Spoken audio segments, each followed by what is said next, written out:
Hello, and welcome to another episode of the Direct Booking Success Podcast. I'm your host, Jen Boyles, and I'm delighted to be here with you today. And also with me today is Catherine Ratcliffe. Now, Catherine is not only the founder of both SDR Benefits Consulting and Lost Together Stays, she is the founder of the CanStays Rental Alliance, which we will be talking about in more detail. So welcome, Catherine. Thank you so much, Jen, for having me on. Oh, it's a pleasure. It really, really is. Now, Catherine is a fellow Canadian. She is on the other side of the continent from me, though. I am in Vancouver, Canada, and you are. Just outside Tampa, Florida. So let's talk about your journey in this industry. How did you get started? So I got started with my condo on the beach. We knew that I could break even on it and it would be great. We did more than break even on it. I loved the guest interaction. I loved the data that I could play with because I was in the insurance industry. I was a large group employee benefits broker. And so it was a very fun data sandbox to play in. And then during COVID, we ended up building a cabin in Blue Ridge, Georgia. And then we added the home Assassa property. Each one was designed around creating different memories with my family. All of the homes have specific memories and goals for each of the kids. So that was how I got started and became completely addicted. Wow. So you've got the four properties? Is that, Mhm. and they're in Yep. different areas? Completely different areas. Yep. Wow. Great. Yeah. Okay. So, and if that's not enough to keep you busy, you've also got SDR Benefits Consulting. Can you tell us a little bit about what that is? Yeah. So it is benefits consulting for the short-term rental industry. I was leaving a large group employee benefits firm. And as I was interacting with people within this space, I realized that there was a gap of how to procure benefits, what benefits meant. A lot of times that word gets changed in somebody's mind when you say that and they think you're talking about healthcare. And so I just felt like I wasn't going to shelve 22 years of knowledge and relationships. And I wanted to be able to tie that in and sort of have different working relationships with the people within the industry that I was, you know, getting to know a lot better. Wonderful. I'm going to have you back and we're going to get into that subject. We've got a really important reason that we have come together today, and that is the upcoming CanStays Rental Alliance Conference. Can you give us a little bit of a breakdown of what CanStays Rental Alliance is? Sure. So the idea was born. I left Canada and came back. My family is still there, and so I never fully left. I was always sort of intertwined, even from a benefit side.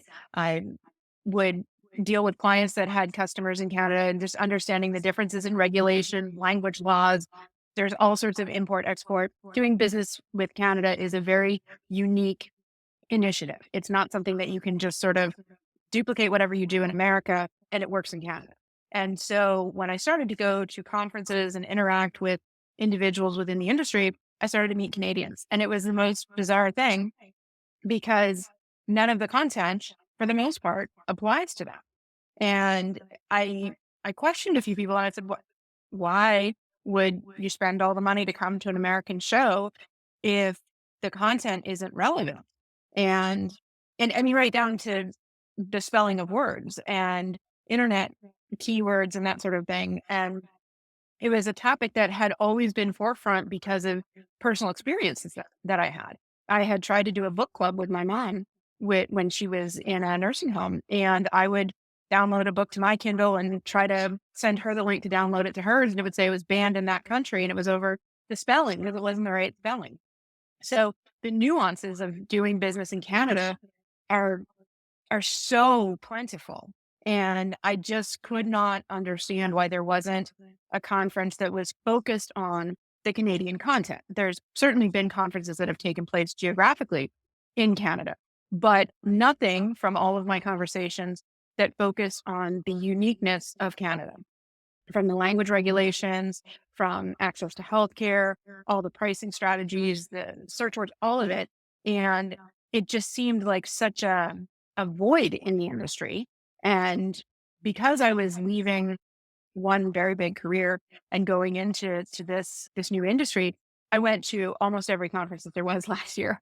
And I was seeing the same faces, the same people. And I just thought from a sales and marketing background, that seemed to be like you're only going to change your PMS system, maybe one time in a year. Like you're not changing it 6 or 7 times. So people are spending an awful lot of money to go to a conference to see basically the same people. And there was this fairly untapped market where they might have customers up there, but they hadn't been able to get in front of them face to face and have a cup of coffee, have a glass of wine, and the value in those relationships that are are born out of personal interaction, they're so different than just having a virtual relationship. And so that was where I decided to take on the challenge of organizing it and pulling together the content that is very specifically Canadian. And for every speaker that is attending, I've had the conversation with them saying, you cannot take a deck that you presented at any other conference in the US or globally and bring that to Canada. Like you're going to have to do your homework and make sure you understand each of these topics from the perspective of a Canadian. But it's one thing thinking about and looking at the industry and going, we need something in Canada. It's another thing to actually put on the conference that we need to have. You've Mhm. got a full life, 3 daughters, 2 businesses, and now this. How are you doing with everything? Well, I feel like I've written a doctoral thesis on vacation rentals in Canada.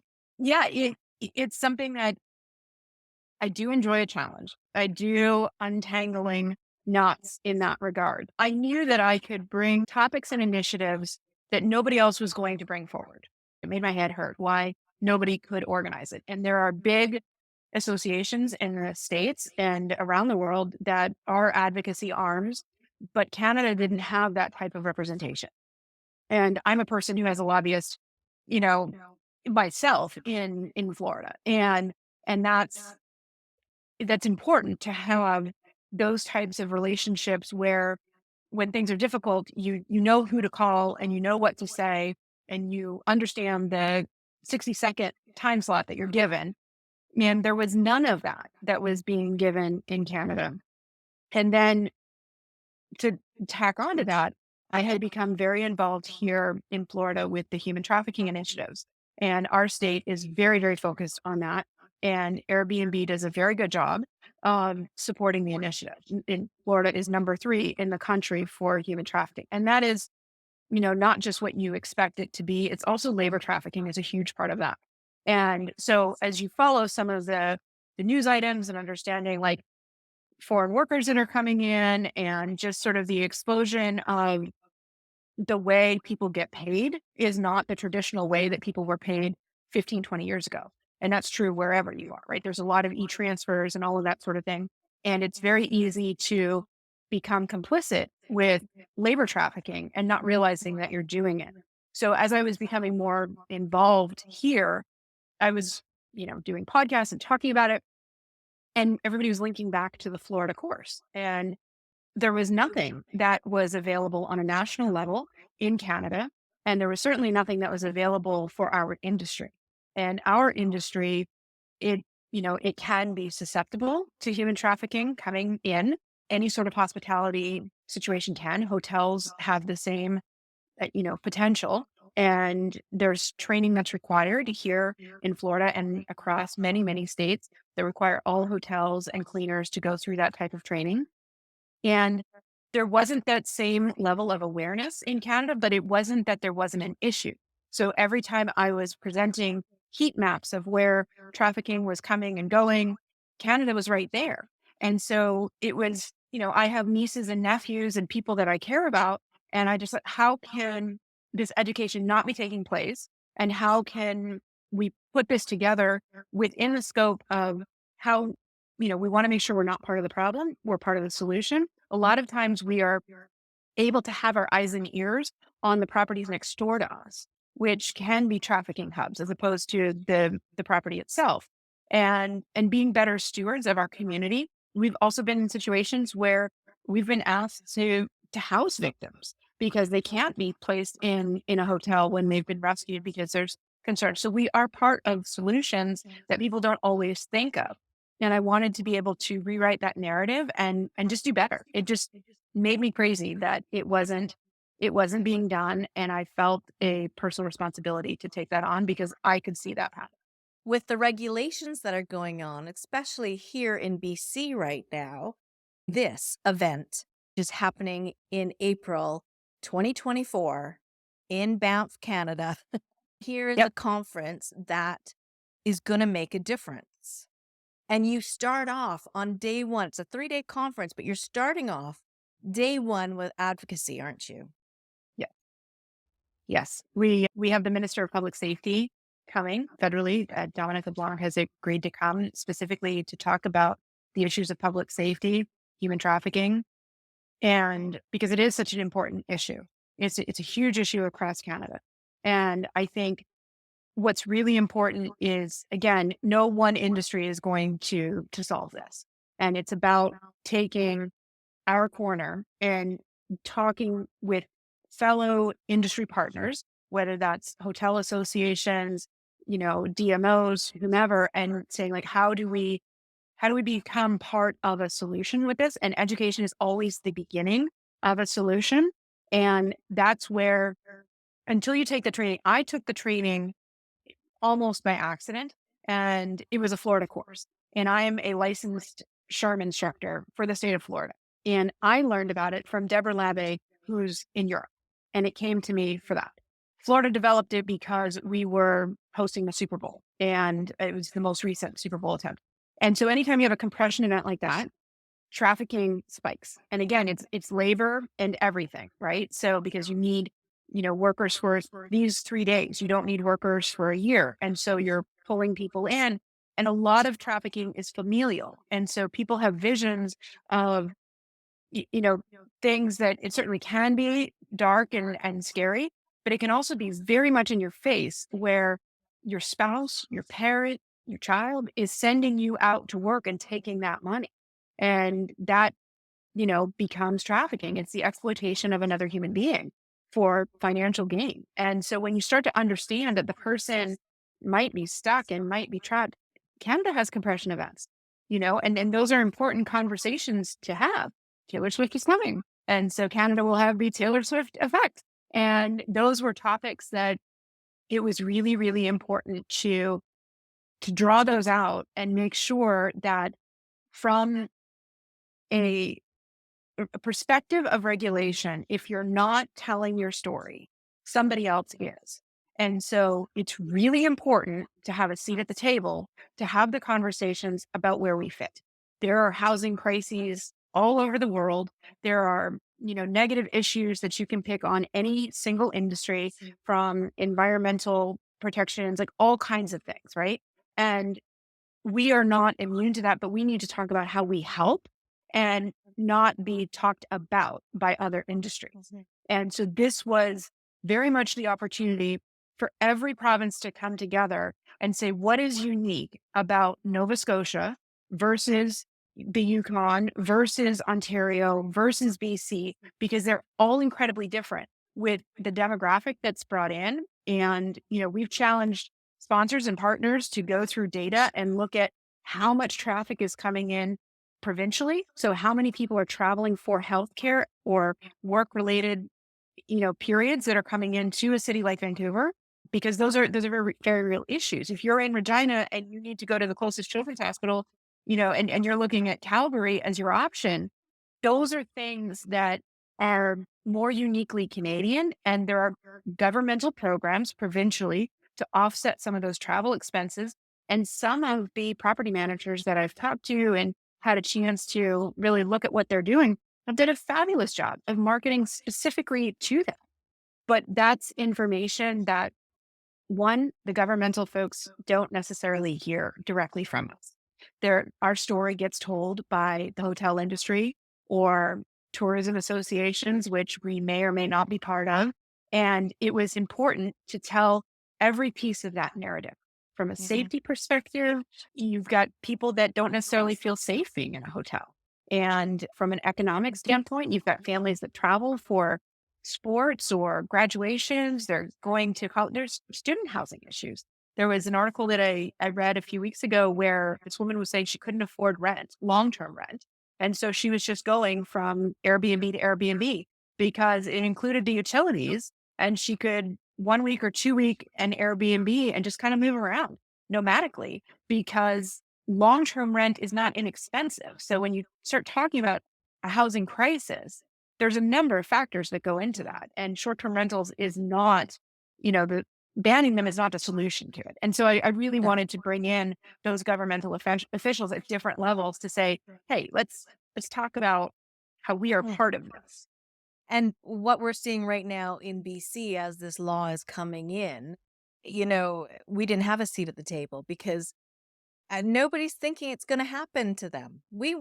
People here did not think it was going to happen to them until the announcement that this was going to happen. And then everyone's on the back foot trying to get the association put together and to start talking about it. So nobody from short term rentals was at the table when the government decided this, Mhm. and this is the problem. And if we aren't able, and, even if you're not in Canada, if you're not in the States, if you're anywhere else in the world, you need to have a seat at the table. And exactly what you're saying about telling your story. So this conference could not come at a better time for us here in Canada. And if you are somewhere else, think about it, because if you've not heard the regulations or the word advocacy in your area, it is coming. It is coming because this ominous housing crisis that is not really what I would have talk about a housing crisis, but it's being talked about all over the world because it's affecting all the big cities around the world. So, but it's not just advocacy and trafficking safety, public safety that we're going to be talking about at this conference. So I made a list of all of the topics that Catherine has put together. She has curated this list. So let me just run through them, okay? So, of course, we've got advocacy and public safety, trafficking, but we've got housekeeping, operations, risk management, insurance, safety, accessibility, inclusivity, tourism and the housing crisis, emergency management, banks, mortgages, lending, government grants. Now, as we're going through these topics, you can see that they're very much can be specific to the area we're in. So if this was an American conference, this is going to be the American government and the grants and the lending. So that we're talking Canadian. Finding the right team, all the HR issues, interior design, AI, standards, mental health, owner acquisition, diversity, minorities, women in business, managing vendors, direct bookings. That's a good one. Provincial breakout sessions, getting together with all of those are in your province. Revenue management, trust, and digitizing the guest experience. Amazing, amazing list of what you've put together. Yep. Thank you. It's, as I was going through each of those and saying, what's Canadian content mean? I wanted some of those topics. Again, you could certainly see those on an American conference list, but this is all from a Canadian perspective. And I think that's really, really important because the regulations from a marketing perspective, from a language perspective, from a safety perspective, Canada has its own set of safety standards. And it's important to make sure that you're operating under the rules of the country, the province, and the municipality that you're in. And so I really wanted to take all of those topics and be able to say, let's talk about it from a Canadian perspective. Operations and housekeeping looks very different in Canada, based on where you are in terms of your short-term rental or your vacation rental. And sometimes the seasonality of the issues, and I know there's been a lot of snow lately in some parts of the country, and there are there are some challenges that kind of come across because you are that much further north, and accessibility to some of the properties can be challenging. You can have that in the US too, but there are different ways that pieces of this get handled. And that's, whether you're talking about, surcharges that can come about, whether you're talking about even the employment and how you gauge housekeeping and inspectors and all the rest of it. Like how do you navigate that? There are property managers that have properties that spread across the country. And so what happens when you are trying to navigate topics like, performance or compensation, leave management, any of those things across different provincial lines? And what does that look like? What if a province changes the way that they, have certain taxes? And how do you stay up on that? And those are all things that any business owner needs to be mindful of. But again, there was nothing that was serving Canada with the specific Canadian issues. Mhm, mhm. And I think us as Canadians, we're so kind and nice, aren't we? The friendly, nice people. But we're so used to playing second fiddle to the Americans. Mhm, This is an amazing opportunity to have it be Canada first, Canadian mhm. content. What would you say to those from other countries that are looking at what you've put together here? I think one a takeaway is this should apply everywhere, right? If you're hosting a conference in a specific country, then it really needs to have an element of that country's content. I would say to anybody that is trying to do business in Canada, you need to be at this conference, because it is going to talk through the very different things, and you can struggle to be successful business wise in Canada if you don't understand the makeup of the country. And that is incredibly important because you're right. It is sort of treated like the 51st state, and it's not. It's its own country. It deserves its own platform for a conference. I'm married to a very American and, and he's a little bit older than I am. And so when we talk about, did you see this or did you listen to, that when you were a kid, it was very different because Mhm. we had Canadian content regulations. I mean, they're real. And so the television shows that I watched, the music that I listened to didn't line up with what he watched and what he listened to. And, I grew up on Chatelaine and Canadian Living. And then and my father's American. So when we would come to the States, there would be all of this, you know, different list of things. But I I can never discount the uniqueness of every aspect of being Canadian. And I've sought it in every possible piece of my career. From the moment I left Canada to this day, I preach about how unique and how individual it is to any other country. The rules, and I was quoting the charter for something yesterday, the other day, because again, like I feel like I'm writing a doctoral thesis here. But the uniqueness of you have two official languages across the country, but provincially, you've got New Brunswick is the one that provincially has two official languages. So the charter calls New Brunswick out completely differently. Those nuances are never going to be talked about from an American perspective. But from a regulation perspective, if you're not on point with language laws, Canadian content regulations, your search engines, if they're not, if you're not putting in the keywords in a Canadian spelling or backlinks for French, um, that's a problem. If you have emergency instructions and guidebooks that are not in both official languages, that is also a problem. And so it's the sort of thing that the hotel industry, I think, has done well in Canada because they have adhered to all of those issues, but not from a short-term rental perspective. And that's where the professionalism of saying like, hey, let's bring this up to a standard where we can get a seat at the table because we are respected. And that's really the issue because the nuances of Canada, but the potential for what we bring to the Canadian economy, the social fabric, it's so critical. You can't just dismiss it, eliminate it. You're talking about people's jobs. You're talking about access to healthcare. The accessible accommodations is a huge issue.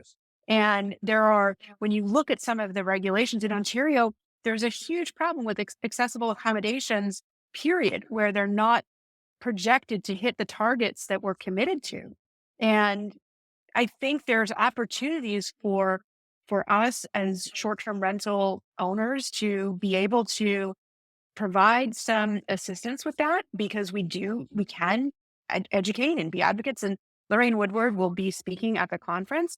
And that's a lot of what we're going to talk about. From a banking perspective, it really shocked me that nobody went through all of the banking regulations in Canada because you're more, you know, influenced by what's going on with mortgages because you don't get the potential 30-year locked rate that an American does. And so understanding where you are on your finances, how to approach a bank, how to, there's a lot of things that have gone on from homeowners insurance where you're not really insured the right way and you're skirting regulations that way.